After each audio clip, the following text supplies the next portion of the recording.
अस्पताल में मरीजों के ऊपर ध्यान नहीं दिया जाता है। उनसे ज़बरदस्ती ज़्यादा पैसे लिए जा रहे थे और मरीजों को एक्सपायरी दवाई चलाई जा रही है। कोई भी दवा अपना असर नहीं दिखाती है और हॉस्पिटल के डॉक्टर मरीज के साथ अच्छा बर्ताव नहीं करते हैं। जब शिकायतें दिन प्रतिदिन बढ़ने लगी तो डीएम साहब इस बात की पुष्टि करना चाहते हैं और जांच पड़ताल में जुट जाते हैं। लेकिन सरकारी हॉस्पिटल था और सभी डॉक्टर एमबीबीएस वहां ड्यूटी दे रहे थे। अगर कहीं ये बात झूठ निकल जाती है तो हॉस्पिटल या डॉक्टर का बदनाम करने की कोई साजिश हुई तो हमारे ऊपर बहुत सवाल खड़े कर दिए जाएंगे।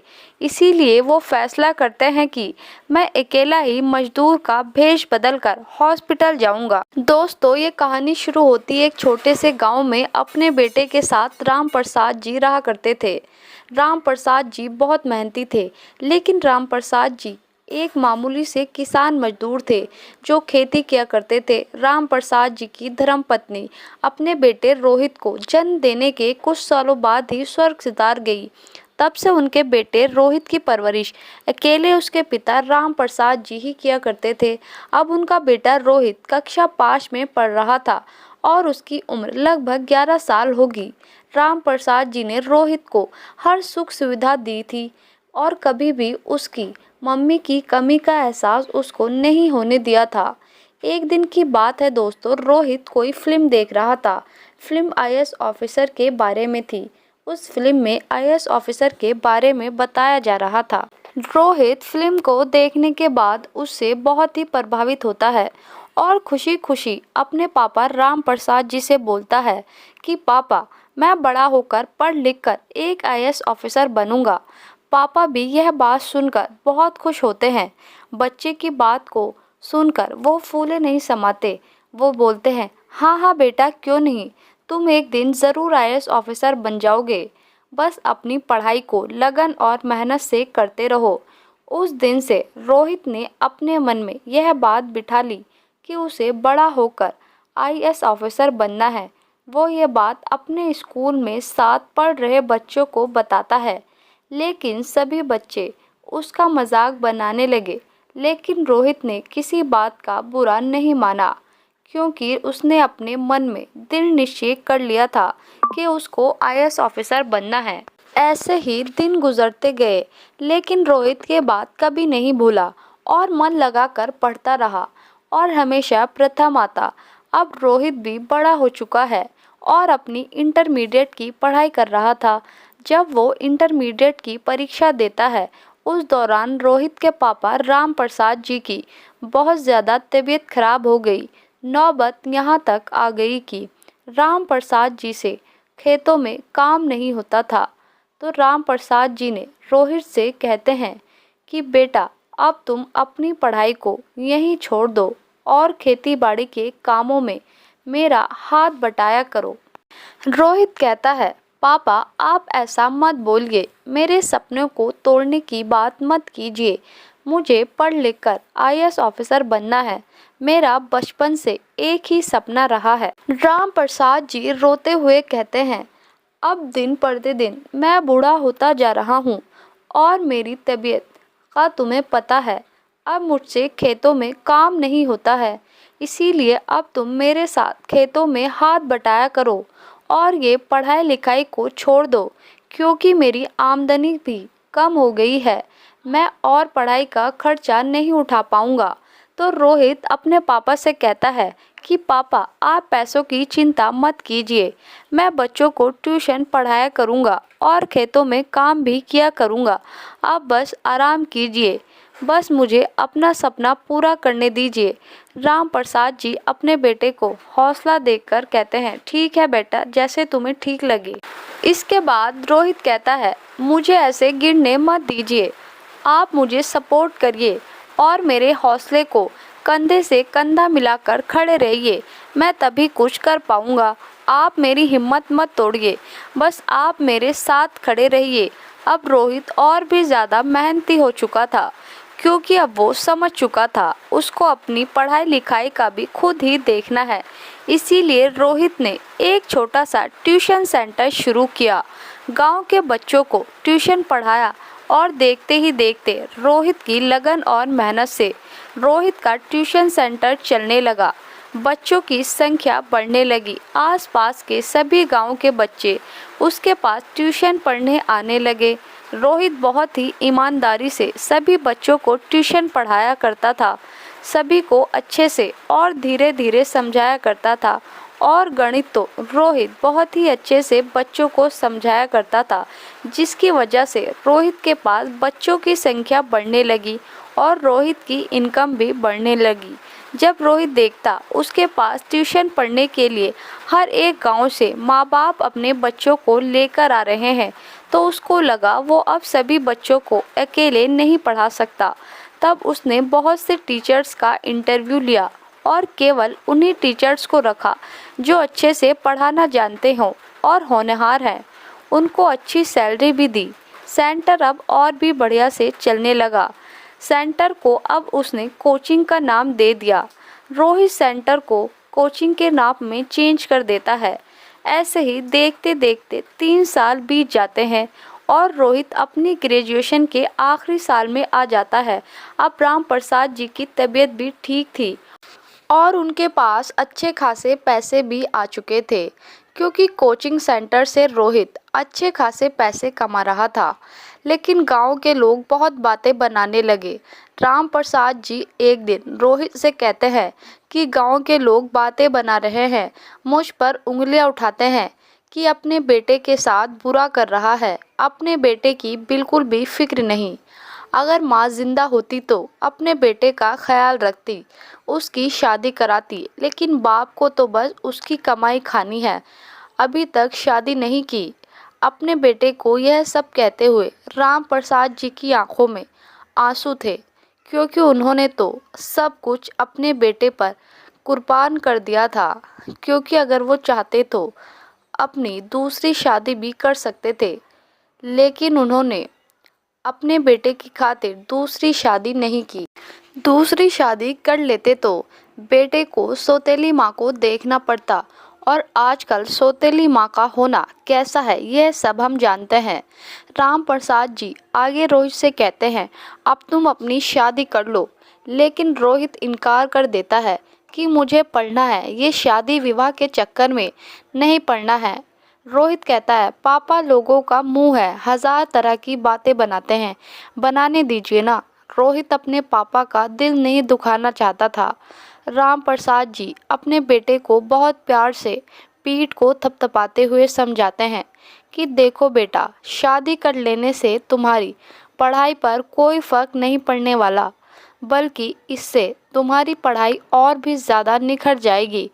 रोहित पूछता है, ऐसे कैसे हो सकता है, ज़रा बताइए मुझे भी। राम प्रसाद जी कहते हैं, देखो बेटा, तुम ट्यूशन भी पढ़ाते हो, खेतों में भी काम को करते हो, और इस सब के बाद घर का काम भी देखते हो, खाना बनाते हो, साफ सफाई भी करते हो। घर के हज़ारों काम होते हैं। अगर इस घर में एक बहू आ जाएगी तो सोचो ज़रा, घर का सब काम वो खुद संभाल लेगी।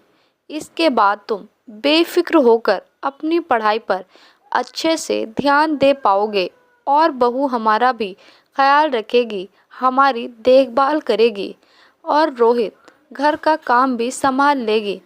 रोहित वैसे तो अभी शादी नहीं करना चाहता था, लेकिन उसने अपने पापा की ज़िद के आगे कुछ नहीं बोला। रोहित अपने से पापा से कह देता है कि पापा, मैं शादी करने के लिए राज़ी हूँ, आप लड़की देखिए। इस पर राम प्रसाद जी भी बहुत खुश हो जाते हैं और रोहित के लिए लड़की देखना शुरू कर देते हैं। और पड़ोस के ही एक गांव में एक लड़की उन्हें पसंद आ जाती है, जिसका नाम पाखी होता है। पाखी भी पढ़ने लिखने वाली लड़की थी। रोहित पाखी एक दूसरे को देखते हैं, दोनों को एक दूसरे पसंद आ जाते हैं, और घर के बड़ों ने दिन तारीख तय की। उसके बाद शादी तय हो जाती है। पाखी मायके से विदाई करके अपने ससुराल यानी रोहित के घर आ जाती है। पाखी को बड़ी ही धूमधाम से रोहित अपने घर लेके आता है। दिन ऐसे ही गुजरते गए। इसी बीच पाखी ने कहीं पर संविदा पर इंटरव्यू दिया था नौकरी के लिए। तभी एक दिन किसी एक स्कूल से कॉल आता है। वो बताते हैं कि आपका हमारे स्कूल में टीचर के तौर पर सिलेक्शन हो चुका है। जब ये बात पाखी अपने पति रोहित से बताती है कि ऐसे ऐसे मैंने इंटरव्यू दिया था, मेरा सिलेक्शन हो गया है। पाखी रोहित से कहती है, मैं टीचिंग करना चाहती हूँ, मैं नौकरी करना चाहती हूँ।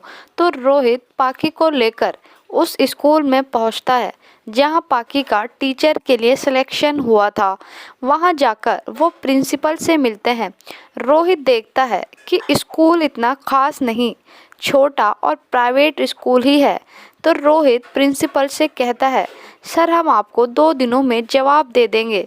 अब रोहित पाखी को अपनी गाड़ी पर बैठाकर घर ले आता है और पाखी को समझाता है कि देखो वो एक प्राइवेट स्कूल है, ऐसे स्कूल का कोई भरोसा नहीं, कब तुम्हें नौकरी से निकाल दे और वो तुम्हें इसका ज़्यादा पैसे भी नहीं देंगे।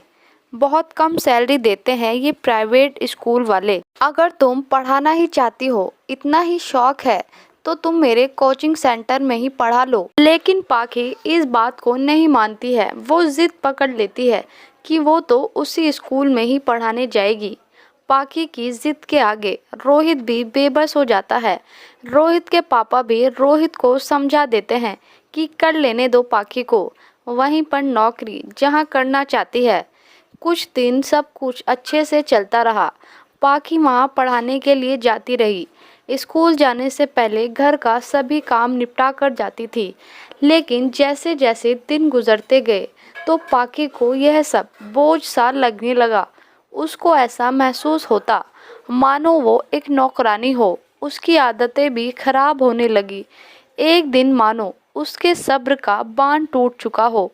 एक दिन सुबह सुबह अपने पति से कहती है, क्या तुम्हें दिखाई नहीं देता मुझे सुबह सवेरे सवेरे कितनी जल्दी रहती है? तुम तो पूरे दिन निठल्ले बैठे रहते हो, घर के कामों में मेरा हाथ नहीं बटा सकते। ये सब बातें रोहित को बहुत बुरी लगी और वो हैरान हो जाता है। आज पाखी को हुआ क्या?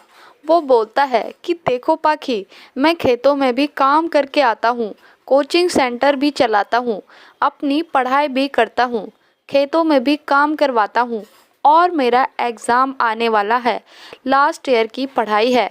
ये तुम किस तरह की बातें मुझसे कह रही हो? तुमसे 3 लोगों का खाना भी नहीं हो रहा है और ऊपर के कामों में तो मैं तुम्हारी मदद करता ही हूँ। तुम्हें आज हुआ क्या है? पहले तो कभी ऐसा नहीं हुआ। पाखी बड़बड़ाते हुए काम को करके स्कूल चली जाती है और आते ही सीधा अपने कमरे में चली जाती है और दरवाज़ा बंद कर लेती है। रात का खाना भी रोहित ने बनाया। रोहित के आवाज़ लगाने पर भी वो बाहर नहीं आई। रोहित ने पापा को खाना दिया, खुद नहीं खाया और चुपचाप सो गया। उसको लगा अभी पाखी गुस्से में है, सुबह ठीक हो जाएगी।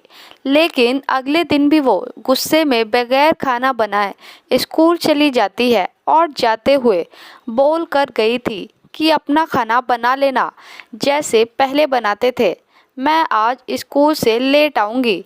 कुछ दिनों तक यही नाटक चलता रहा। रोहित ने बहुत बर्दाश्त किया और पाखी को समझाने की भी कोशिश की, लेकिन वो अपनी हरकतों से बाज नहीं आती। रोहित की कोई बात समझ में नहीं आती थी पाखी को। इन्हीं वजह से रोहित अपनी पढ़ाई पर ज़्यादा ध्यान नहीं दे पा रहा था। रोहित उससे एक दिन साफ साफ शब्दों में बोल देता है कि तुम आज स्कूल तब जाओगी जब खाना बना दोगी। अगर ये नौकरी करनी है तो घर का काम भी देखना पड़ेगा। इस बात को लेकर दोनों में लड़ाई झगड़ा हो जाता है और पाखी अपना ससुराल छोड़कर अपने मायके में चली आती है और कुछ दिनों बाद अपने पिता से बोलकर रोहित के घर तलाक के पेपर भेज देती है। रोहित उन पेपर पर साइन नहीं करता और अपनी गाड़ी लेकर पाखी के घर पहुंच जाता है। पाखी के पिता से मुलाकात करता है, उनसे सभी बातें बताता है, लेकिन पाखी के पिता भी पाखी का ही पक्ष लेते हैं। वो बोलते हैं कि बेटा, अगर ये पढ़ाना चाहती है तो तुम्हें इससे क्या परेशानी हो रही है? तो रोहित बोलता है कि पिताजी, मुझे इनकी नौकरी करने से, पढ़ाने से कोई परेशानी नहीं है, लेकिन ये संविदा पर नौकरी करती है और वो एक प्राइवेट स्कूल है जो इन्हें कभी भी नौकरी से हटा सकते हैं। अगर इन्हें इतना ही पढ़ाने का शौक है तो अपने ही कोचिंग सेंटर में पढ़ा लेगी। मैं इन्हें स्कूल से भी ज़्यादा पैसे दे दिया करूँगा। लेकिन दोनों ही बाप बेटी इस बात को नहीं मानते हैं। तो रोहित आते हुए उनसे बोल देता है कि पाखी ने खुद ही मुझे तलाक के पेपर भेजे हैं, लेकिन मैंने उन पर साइन नहीं किया है और ना ही कभी करूँगा। मैं इन्हें तलाक नहीं दूंगा।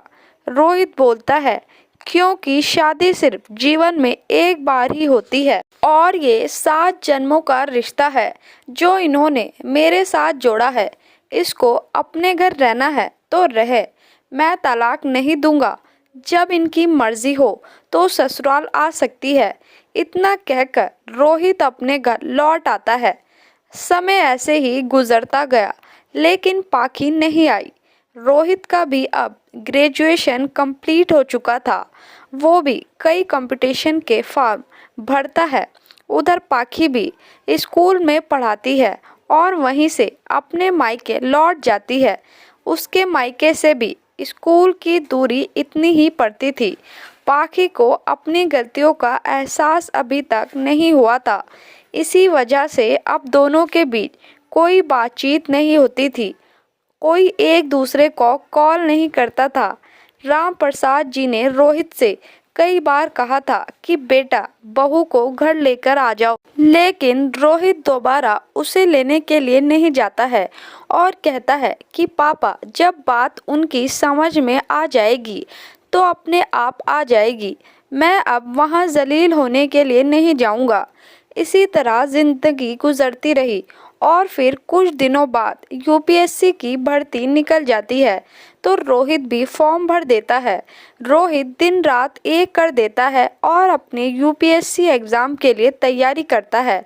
अब उसे किसी दूसरे कामों के उलझने की फुर्सत नहीं थी।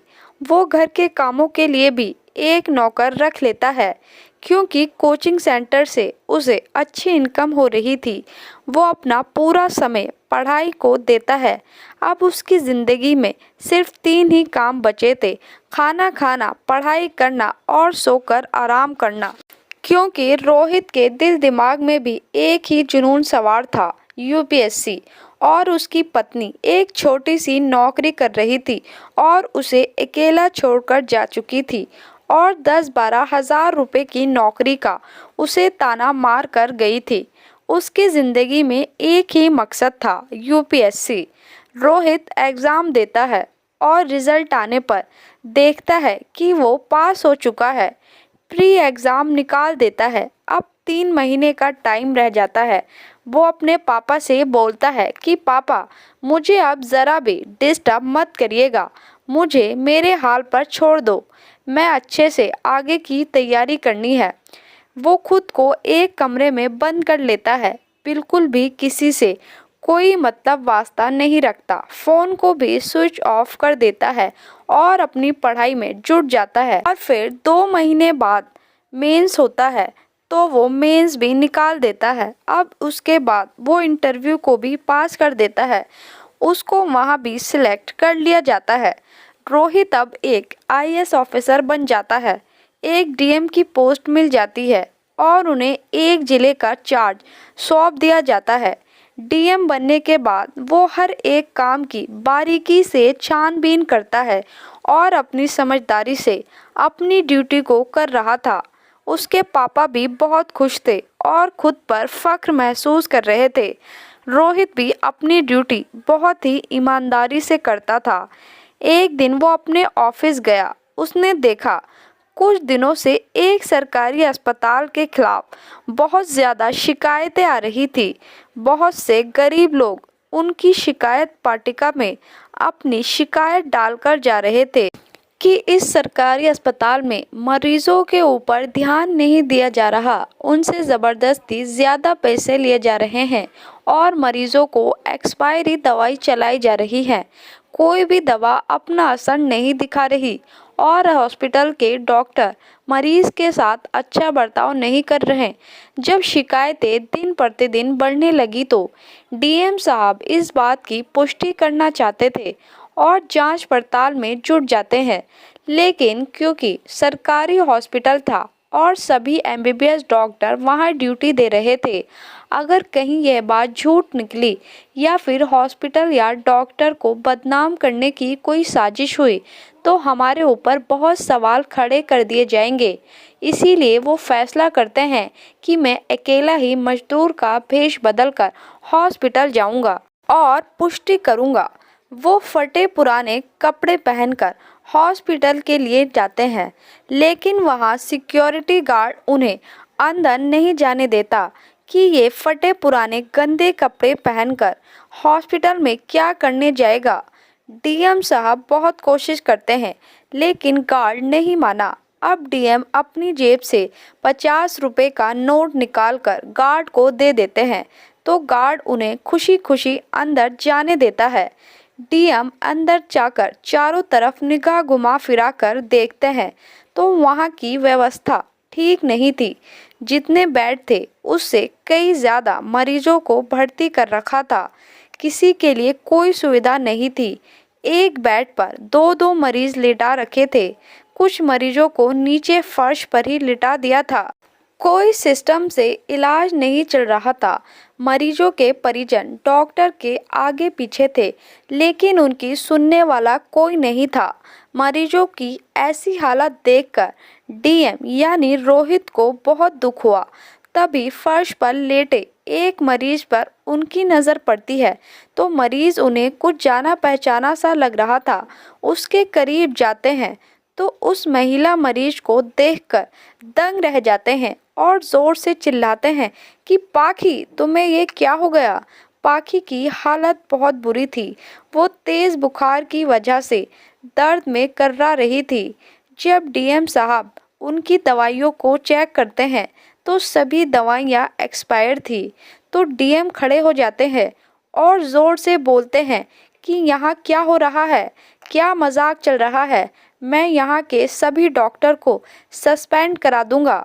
तभी दो डॉक्टर वहां से गुजर रहे थे। डीएम को चिल्लाता देखकर उनमें से एक डॉक्टर उनके पास आता है और बोलता है कि 2 कौड़ी के आदमी, अपनी औकात मत भूल। तेरी इतनी हिम्मत कि हमें सस्पेंड कराएगा। वो डीएम को थप्पड़ मारने के लिए अपना हाथ उठाता है तो डीएम उसका हाथ पकड़कर उल्टा उसके गाल पर एक जोर का थप्पड़ मार देते हैं। ये देखकर और भी स्टाफ वहां इकट्ठा हो जाता है और उनके चारों तरफ घेरा बना लेते हैं। उन्हें पकड़ने के लिए जैसे ही आगे बढ़ते हैं तो वो डीएम कहते हैं कि खबरदार, किसी ने भी आगे बढ़ने की कोशिश की तो उसका अंजाम बहुत बुरा होगा। मैं इस जिले का कलेक्टर हूँ। इतना सुनते ही पूरे हॉस्पिटल में कोहराम मच जाता है। तभी डीएम अपना फ़ोन निकालते हैं और पास के ही पुलिस स्टेशन में कॉल करके पुलिस को बुला लेते हैं। सभी डॉक्टर को हिरासत में ले लिया जाता है। इससे अलग एक फॉरेंसिक टीम भी बुलाई जाती है और सभी दवाइयों की जांच होती है और सभी मरीजों की दवाइयों को भी चेक कराया जाता है। ज़्यादातर मरीजों की दवा एक्सपायर ही निकलती है। इसके बाद डीएम डॉक्टर पर केस करते हैं, उनके लाइसेंस को कैंसिल कर देते हैं। फिर वो पाखी के पास जाते हैं। पाखी से बोलते हैं कि पाखी उठ जाओ, अब मैं आ चुका हूँ। पाखी अपनी आंखें खोलती है और देखती है कि रोहित है। रोहित अपने बारे में बताने ही वाला था कि मैं डीएम बन चुका हूँ, लेकिन पाखी पहले ही बोल देती है कि मुझे इन सब बातों का पहले ही पता चल गया था। मैं अपने किए पर बहुत शर्मिंदा हूँ। मुझे माफ़ कर देना रोहित। रोहित उसको चुप कराता है और कहता है तुम्हें कुछ नहीं होगा। उसे गोद में उठाता है। तब तक रोहित का ड्राइवर भी गाड़ी लेकर आ पहुंचता है। रोहित कहता है कि किसी अच्छे हॉस्पिटल में लेके चलो। इसके बाद पाखी का अच्छे से इलाज होता है और वो 1-2 दिन में ही बिल्कुल ठीक हो जाती है। तो रोहित पाखी से पूछता है कि तुम्हारी ये हालत कैसे हो गई। तो पाखी बताती है कि जब मैंने आपको तलाक के लिए पेपर भेजे थे, उसके 6 महीने बाद ही पिताजी की तबीयत खराब हो गई। उनका इसी सरकारी हॉस्पिटल में इलाज हुआ, लेकिन वो बच ना सके क्योंकि हमें कोई जानकारी नहीं थी कि वहाँ एक्सपायर दवाई दी जाती है। और 1 साल बाद मेरी नौकरी भी छूट गई, मुझे नौकरी से हटा दिया। इस टेंशन के चलते मेरी तबीयत भी खराब रहने लगी। कुछ समय के बाद तबीयत ज़्यादा ही बिगड़ गई तो पास पड़ोस वालों ने वहीं पर भर्ती करा दिया। इसके बाद का तो सब आपको मालूम ही है। अगर आप वहां ना पहुंचते तो मैं भी आज इस दुनिया में ना होती। रोहित इस बात पर पाखी के होठों पर अपना हाथ रख लेता है। फिर पाखी कहती है, मैं अपने किए पर बहुत शर्मिंदा हूँ, मुझे माफ़ कर दो, मैंने आपकी कोई बात नहीं सुनी थी। तो रोहित कहता है, कोई बात नहीं, भूल जाओ वो सब, तुम्हें अपनी गलती का एहसास है, यही बड़ी बात है। सुबह का भूला शाम को घर लौट आई तो उसे भूला नहीं कहते। और मैंने तो पहले ही उन तलाक पेपर पर साइन नहीं किया था। मैंने पहले भी बोला था कि पति पत्नी का रिश्ता 7 जन्मों का होता है और मैं इसको मरते दम तक ऐसे ही निभाऊंगा। और आज भी मैं तुम्हारा इंतज़ार कर रहा हूँ और मैं आज भी तुम्हारा ही पति हूँ, अगर तुम मुझे अपनाना चाहती हो। यह बात सुनकर पाखी फूट फूट के रोने लगती है। डीएम साहब यानी कि रोहित उन्हें उठाते हैं और गले से लगा लेते हैं।